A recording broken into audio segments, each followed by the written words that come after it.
ഹജ്ജ് തീർത്ഥാടനത്തിന്റെ സുപ്രധാന ചടങ്ങായ അറഫ സംഗമം ഇന്ന്. അറഫ സംഗമത്തിൽ ലോകത്തിന്റെ ഏതാണ്ട് എല്ലാ കോണിൽ നിന്നും എത്തിയ 22 ലക്ഷത്തിലധികം ഹാജിമാരാണ് പങ്കെടുക്കുന്നത്. വിവരങ്ങളുമായി ജമാൽ ചേരുന്നുണ്ട്. ജമാൽ, ഇന്നാണ് സംഗമം നടക്കാൻ പോകുന്നത്. വിവിധ കോണുകളിൽ നിന്നും ഹാജിമാർ ഉൾപ്പെടെ പങ്കെടുക്കുന്നു. അതിന്റെ നടപടികളും ചടങ്ങുകളും ഒക്കെ എങ്ങനെയാണ് ഇപ്പോൾ ക്രമീകരിച്ചിരിക്കുന്നത്? ഹജ്ജിന്റെ ഏറ്റവും സുപ്രധാനമായ ചടങ്ങാണ് അറഫ സംഗമം എന്ന് പറയുന്നത്. അതായത് പ്രവാചകൻ വിടവാങ്ങൽ പ്രദർശനം നടത്തിയതിന്റെ അനുസ്മരണമായാണ് ഈ അറഫ സംഗമം. ലോകത്തിന്റെ വിവിധ ഭാഗങ്ങളിലെത്തിയ ഏതാണ്ട് 22 ലക്ഷത്തിലേറെ ഹാജിമാർ ഇന്ന് അറഫയിൽ സംഗമിക്കും. അറഫ പള്ളിയിലേക്ക് ഇപ്പോൾ ആളുകൾ, അല്ലെങ്കിൽ ക്ഷമിക്കണം, അറഫ മൈതാനത്തിലേക്ക് ആളുകൾ, ഹാജിമാരൊക്കെ തന്നെയും എത്തിക്കൊണ്ടിരിക്കുകയാണ്.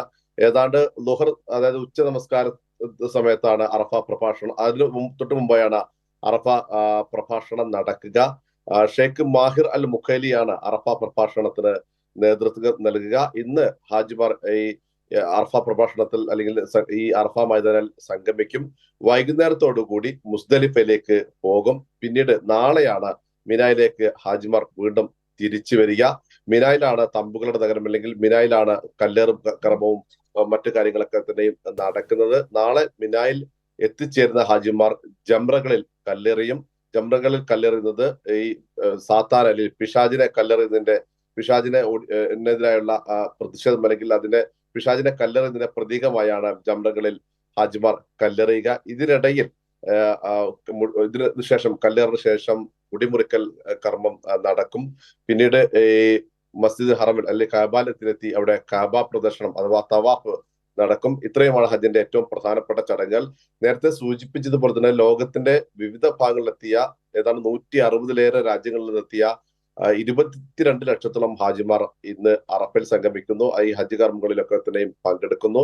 ഇന്ത്യയിൽ നിന്ന് 1.25 ലക്ഷത്തിലേറെ ഹാജിമാർ ഇത്തവണ എത്തിയിട്ടുണ്ട്. ഹജ്ജിന്റെ നടത്തിപ്പിനാവശ്യമായ, സുഗമമായ നടത്തിപ്പിനാവശ്യമായ എല്ലാവിധ ഒരുക്കങ്ങളും സൗദി ഭരണകൂടം തയ്യാറാക്കിയിട്ടുണ്ട്, ഒരുക്കിയിട്ടുണ്ട്. അത് വളരെ സുഗമമായ തന്നെ രീതിയിൽ ഹാജിമാർക്ക് ഹജ്ജ് നിർവഹിക്കാൻ കഴിയുന്ന തരത്തിലുള്ള സജ്ജീകരണങ്ങൾ, സംവിധാനങ്ങളൊക്കെ തന്നെയും ഒരുക്കിയിട്ടുണ്ട്.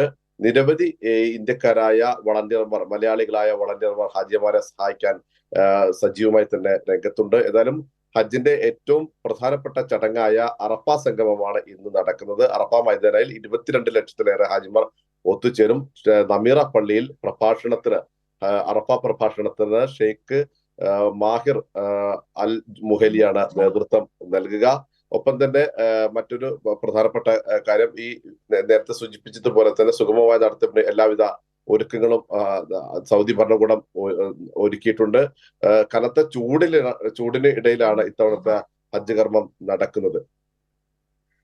ശരി, ഹജ്ജ് തീർത്ഥാടനത്തിന്റെ സുപ്രധാന ചടങ്ങായ അറഫ സംഗമം ഇന്ന് നടക്കുകയാണ്. അതിന്റെ വിശദാംശങ്ങളാണ് ജമാലുദ്ദീൻ നൽകിയത്.